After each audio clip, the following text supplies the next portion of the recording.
Shalom, queridos, Deus abençoe a vida de vocês. Nós pedimos a bênção de Deus para mais esse estudo, 1 Pedro, né? Começando 1 Pedro, a carta aí do apóstolo, que é chamado apóstolo da circuncisão, né?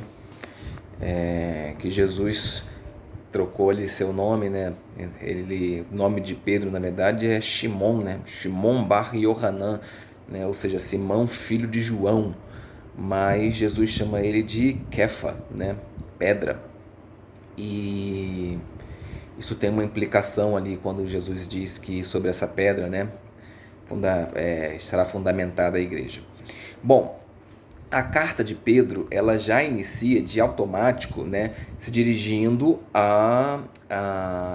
ao povo eleito. Então isso a gente precisa deixar isso bem nítido já de cara, tá bom? É o povo eleito. E quem é o povo eleito? Quem são os escolhidos de Deus, né? Aqui automaticamente nós vamos interpretar Israel, tá bom? Que vive como estrangeiro na diáspora, tá?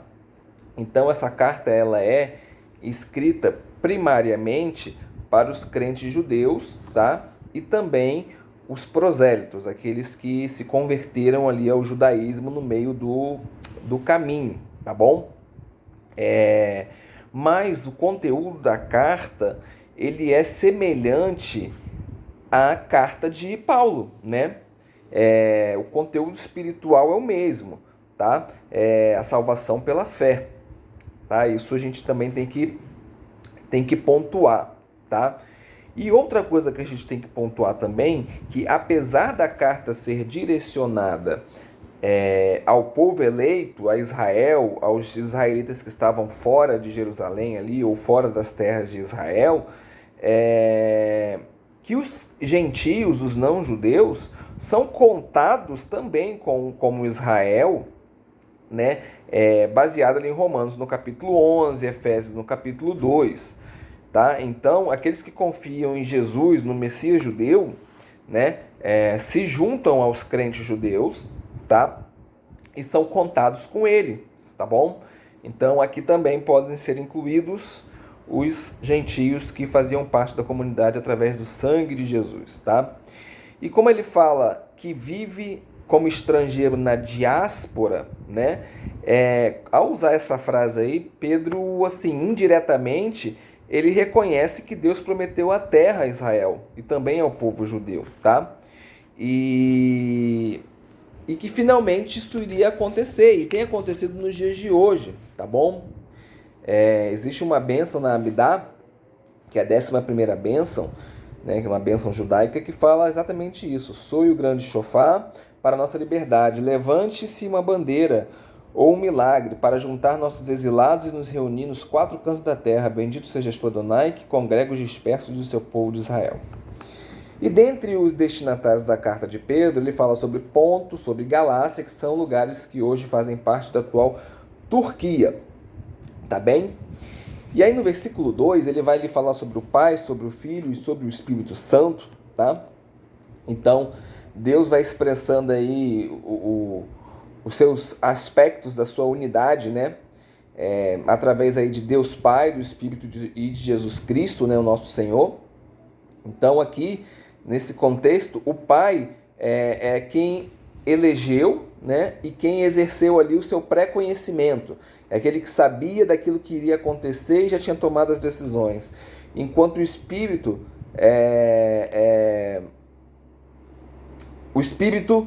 ele traz a santificação, né, e separa ali os crentes do pecado. Tem essa atribuição. Enquanto Jesus, o Messias, ele é o objetivo da obediência, né? O objeto dele é a obediência, né? E é aquele com quem o sangue foi aspergido, tá? E automaticamente ele fala que nós, né, aqueles que creem em Jesus, fomos separados pelo Espírito para a obediência a Jesus, o Messias. Então olha aí mais uma vez, obediência. Todas as vezes que vocês forem ler sobre fé na Bíblia, percebam que existem agregado, associado, obediência. Tá? Obediência e fé andam, caminham lado a lado, né? E a respeito dos escolhidos, né? significado dos escolhidos é que, por terem crido ali, né, Deus ajuda as pessoas que creem no seu Filho através do Espírito Santo para que as pessoas consigam obedecer o Evangelho e que se comprometam com ele de todo o seu coração, tá? Então nós somos santificados desta forma, tá bom? Então, nós somos chamados para obediência por fé. Romanos, capítulo 1, versículo 5, né? Final ali também no 16, 26, né? Então, assim como os judeus foram escolhidos, né? Nós que somos crentes em Jesus, assim como o povo judeu, também fomos escolhidos. Para mostrar o quê? Mostrar Deus para o mundo. É o id, né? Andar pelo mundo. E assim como eles foram chamados para a obediência, nós também fomos chamados para obediência. E aí ele fala a respeito da aspersão do sangue de Jesus, né? Sobre a aliança mosaica, tá? O sangue, ele representava tanto a morte quanto a vida, tá? Porque a vida está no sangue, né? Por isso que a gente não come sangue, Levítico 17, capítulo 11. De fato, segundo a Torá, quase todas as coisas são purificadas pelo sangue. Quase todas as coisas são purificadas pelo sangue, tá? Sem derramamento de sangue, gente, não tem como ter perdão de pecado. Não existe condição de perdão de pecado, tá bom? Eu sei que a Bíblia diz que o amor cobre multidão de pecados, né? Mas esse amor precisa ser visto através de ações, né? Então, o derramamento de sangue traz o perdão. E a aspersão do sangue purifica. Quando era purificado lá o templo, o tabernáculo, havia lá a aspersão de sangue. O sangue era ali gotejado, jogado, né? Você pega assim um galinho de alguma coisa e você asperge sobre a pessoa ou sobre o objeto que quer ser purificado, tá? Então, sobre a nova aliança, sobre a aliança de Jesus Cristo, o significado do derramamento, da aspersão do sangue é o mesmo do Antigo Testamento. Só que mais agora a gente não vê isso de forma literal, tá? Nós vamos ver isso aí, como é que eu posso explicar? Numa forma interna, através da fé, né? Então,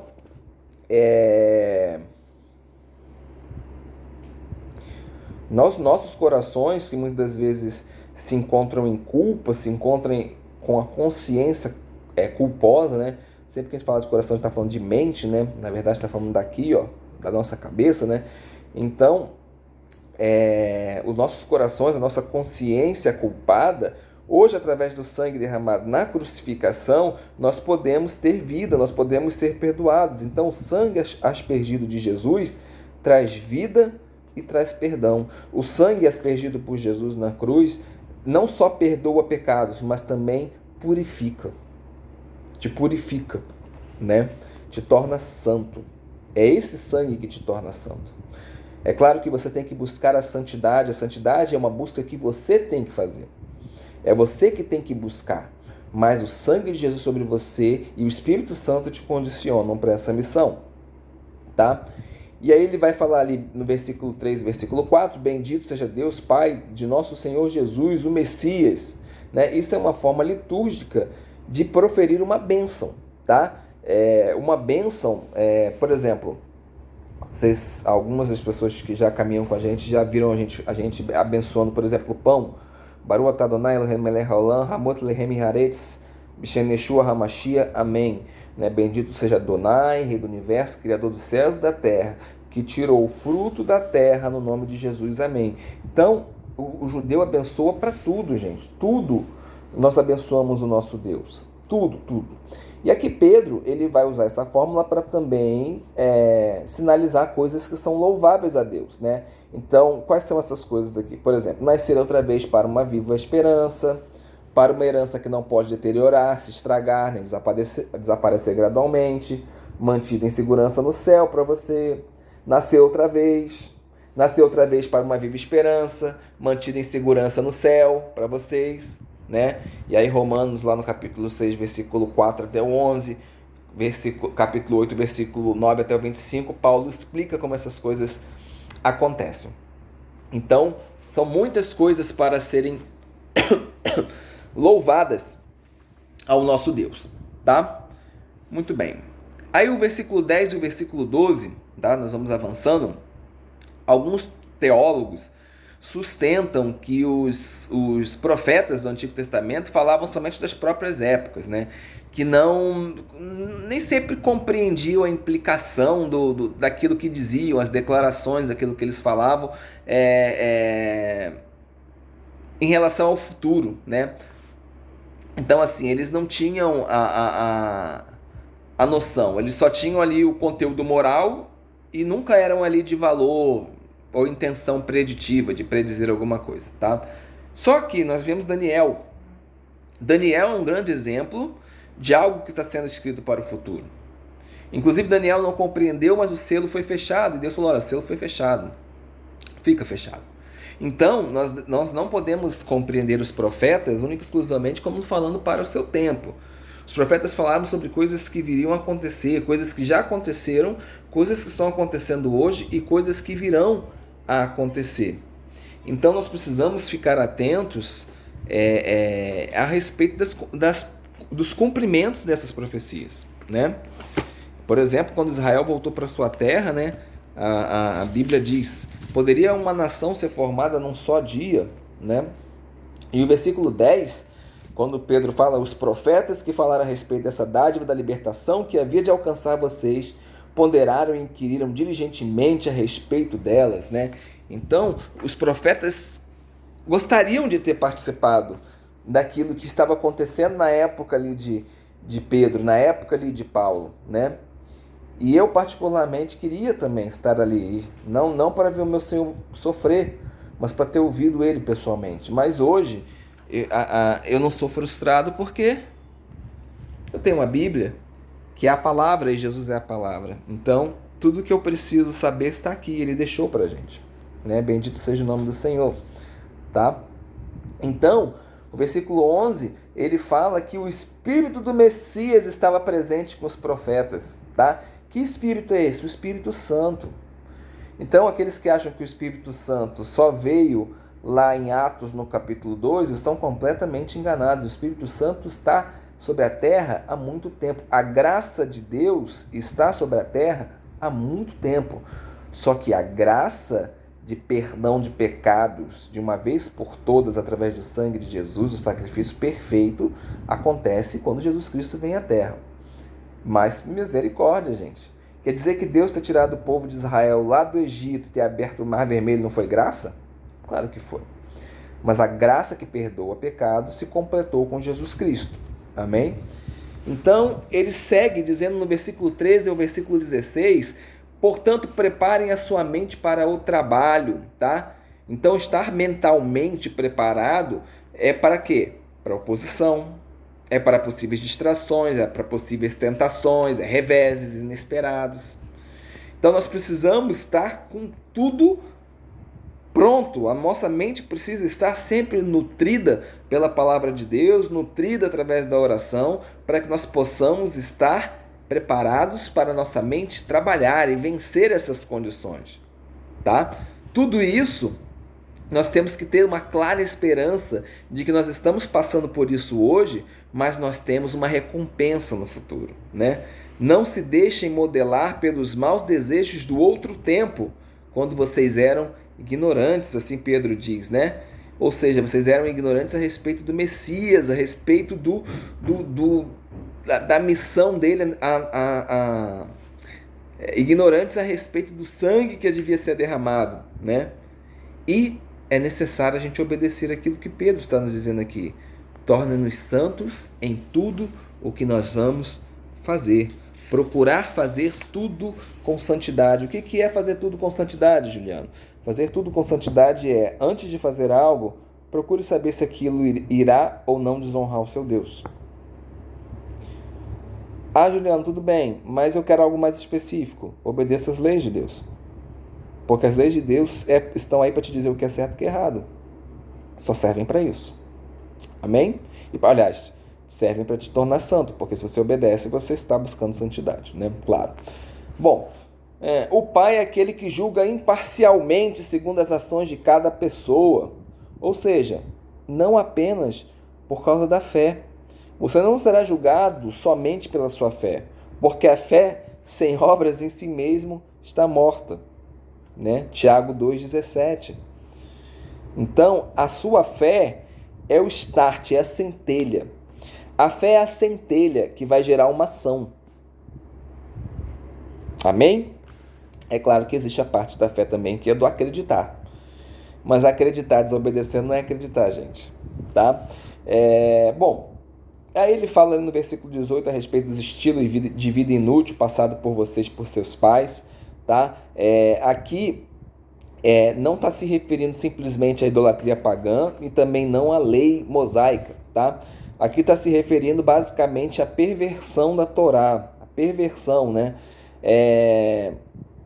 Pedro aqui está se dirigindo não só aos judeus que acreditavam em Jesus, mas também aos gentios, tá? Ou seja, para os gentios não permanecerem num padrão de pensamento pagão, que era fútil antes, que eles tinham antes de conhecer Jesus, uma adoração idólatra, uma grande moralidade sexual, e também a respeito dos judeus que estavam ali sendo deturpados pela Torá. Sobre muitos ensinos que, na verdade, estavam tentando cercar os mandamentos de Deus, tornando eles difíceis de serem cumpridos, né? E isso, ele diz ali, né, não consistiu em algo perecível como prata e ouro, né? E aí isso lembra bastante Isaías 52:3, que diz que e sem dinheiro sereis resgatado. Nós não seremos resgatados por riqueza, nós seremos resgatados pela nossa fé e a nossa obediência com Deus, né? Bom, aí ele vai falar ali como de um cordeiro sem defeito ou mancha, né? A gente pode começar lá com um cordeiro que era oferecido por cada família lá no Êxodo, no capítulo 12, a respeito da Páscoa, né? Todos os sacrifícios tinham que ser sem defeito, tá? João vai chamar Jesus ali de Cordeiro de Deus que tira o pecado do mundo, né? Então Jesus foi esse cordeiro oferecido para a expiação dos nossos pecados, de acordo com o que a Torá pedia, né? Ele também é um cordeiro pascual final ali, né? O último cordeiro. No futuro, ele vai voltar para a gente como um cordeiro que parecia ter sido morto, né? Apocalipse capítulo 5, versículo 6, né? Ele também é digno de abrir o rolo.